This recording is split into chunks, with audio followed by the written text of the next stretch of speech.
இன்றைக்கி நம்ம பார்க்க போகிற ரெசிபி ஒரு அருமையான மேங்கோ டெசர்ட் ரெசிபி தான். கண்டிப்பாக இந்த ரெசிபியை ஒரு வாட்டியாவது ட்ரை பண்ணுங்கள். டேஸ்ட்டு சூப்பராக இருக்கும். செய்யலாமா? நான் இப்போ ஒரு 2 பெரிய பழுத்த மாம்பழமாக எடுத்திருக்கேன். இந்த மாம்பழத்தை நல்லா வாஷ் பண்ணிவிட்டு இந்த மாதிரி சின்ன சின்ன பீஸாக நல்லா கட் பண்ணி ஃபஸ்ட்டு அந்த பல்ப்பை நம்ம தனியாக எடுத்துக்கலாம். இதே மாதிரி இதுக்கு முன்னாடி மேங்கோவை வச்சு ஒரு டெசர்ட் ரெசிபி ஒன்று போட்டிருக்கேன். அதோட லிங்க்கும் கீழே இருக்க ப்ளே பட்டனை கிளிக் பண்ணி பாருங்கள். அந்த டெசர்ட்டும் ரொம்ப சூப்பராக இருக்கும். ஒரு வாட்டியாவது ட்ரை பண்ணி பாருங்கள். அடிக்கடி செய்வீங்க. பாருங்கள், இந்த மாதிரி ஃபஸ்ட்டு மேங்கோவோட பல்ப்பை தனியாக நம்ம தோலெல்லாம் ரிமூவ் பண்ணிவிட்டு பல்ப்பை தனியாக எடுத்து இப்போ ஒரு மிக்ஸி ஜாரில் இது எல்லாத்தையும் ஆட் பண்ணிக்கலாம். எல்லாத்தையும் ஆட் பண்ணிவிட்டு இது கூட நான் நல்லா திக்காக காய்ச்சி ஆற வச்ச பால், தண்ணியாக ஜாஸ்தி சேர்த்தாமல் நல்லா திக்காக காய்ச்சி ஆற வச்ச பாலை இது கூட ஆட் பண்ணிக்கோங்க.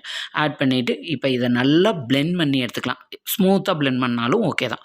நல்லா பிளெண்ட் பண்ணிவிட்டு இப்போ ஒரு பவுலில் நான் நிறையா ஐஸ் க்யூப் இதோட ஆட் பண்ணிக்கிறேன். ஆட் பண்ணிவிட்டு நம்ம இப்போ பிளெண்ட் பண்ண மேங்கோ பல்ப்பை இதோட ஆட் பண்ணிக்கலாம். அது கூட மிக்ஸி ஜாரில் இன்னும் கொஞ்சம் பல்ப் ஆட் பண்ணி மில்க் ஆட் பண்ணி எல்லாத்தையும் பிளெண்ட் பண்ணி அதையும் சேர்த்துட்டு இது கூட நான் 1 கப் அளவுக்கு வெண்ணிலா ஐஸ்கிரீம் இதோட ஆட் பண்ணிக்கிறேன்.